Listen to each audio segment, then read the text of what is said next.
Hi மக்களே, இன்றைக்கி night நம்ம வீட்டில் என்ன ஸ்பெஷல் அப்படின்னு பார்த்தீங்கன்னா, காலையில் வச்ச சேனக்கிழங்கு குழம்பு கொஞ்சம் இருந்துச்சு. ஸோ அதோட எல்லாருக்கும் ஒரு ஆம்லேட் போட்டு கொடுத்துட்டேன்.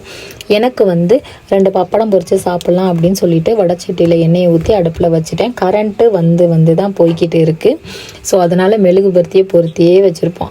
மெழுகுபர்த்தியை அமர்த்துவோம், கரண்ட் வந்தோடனே டக்குன்னு மறுபடியும் கரண்ட்டு போயிடும், மறுபடியும் அமர்த்துவோம், மறுபடியும் கரண்ட்டு போயிடும். இதே தான் வேலையாக இருக்குது. ஸோ ஹஸ்பண்ட் வாழைப்பூ உரிச்சிட்டு இருந்தாங்க. வாழைப்பூ மாதத்தில் 3 தடவையாவது, குறைஞ்சது 3 தடவை சாப்பாட்டில் சேர்த்துப்போம். ஏன்னா அந்த வாழைப்பூ ஆண்களுக்கு ரொம்ப நல்லது அப்படின்னு சொல்லுவாங்க. அந்த கல்லடப்பு பிரச்சனையெல்லாம் சரியாகும் அப்படின்னு. ஸோ அதனால் ரெகுலராக வாழைப்பூ சேர்த்துப்போம்.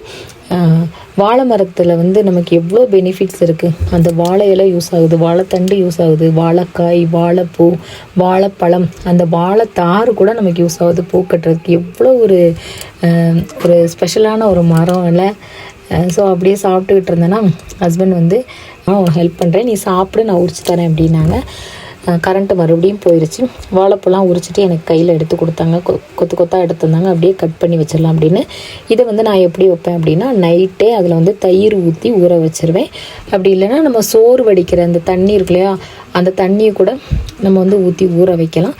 அப்போ தான் அதில் உள்ள அந்த துவர்ப்பெல்லாம் கொஞ்சம் மாறும் அப்படின்னு சொல்லுவாங்க இல்லையா. ஸோ அதனால் நான் தயிர் ஊற்றி வைப்பேன். சில நேரம் சோறு வடித்த தண்ணியை ஊற்றி வைப்பேன். இன்றைக்கி தயிர் தான் ஊற்றி வைக்க போகிறேன். நைட்டு வச்சிட்டோம் அப்படின்னா காலையில் அதை எடுத்து கழுவிட்டு அப்படியே நம்ம தேங்காய் சீரகெல்லாம் போட்டு பொரித்து எடுத்துடலாம். இப்படி எதுனா கொஞ்சம் டிஃப்ரெண்ட்டாக கொஞ்சம் டேஸ்ட்டாக வச்சு கொடுத்தா தான் வீட்டில் பிள்ளைங்க சாப்பிட்றாங்க. அப்புறம் உங்களுக்கு எத்தனை பசங்கக்கான்னு கேட்டுகிட்டே இருக்கேன். பொண்ணு 3rd இயர் காலேஜ் படிக்குது. பையன் +2 படிக்கிறான். மழை குறையவே இல்லைங்க, சரியான மழை, காற்று. இன்றைக்கி கடைக்கு போகலை. ஸோ காற்று அதிகமாக இருக்கிறதுனால ஹஸ்பண்ட் போக வேணான்னு சொல்லிட்டாங்க. ஸோ அதனால் வீட்டில் இருந்தும் வேலை கரெக்டாக இருந்துச்சு. கரண்ட் இருந்திருந்தாலாவது வீடியோ எடுத்து எதுனா போஸ்ட் பண்ணியிருப்பேன். கரண்ட்டு இல்லை. ஏன்னா மொபைல்லையும் சார்ஜ் இருக்காதா, எவ்வளோ நேரம் சார்ஜ் போட்டு தான் நம்ம வீடியோ எடுக்க முடியும். கரண்ட் போயிட்டு வரதுனால சிக்கனமாக இந்த மொபைலெல்லாம் யூஸ் பண்ண வேண்டிய சுச்சுவேஷனில் நாங்கள் இருக்கோம்.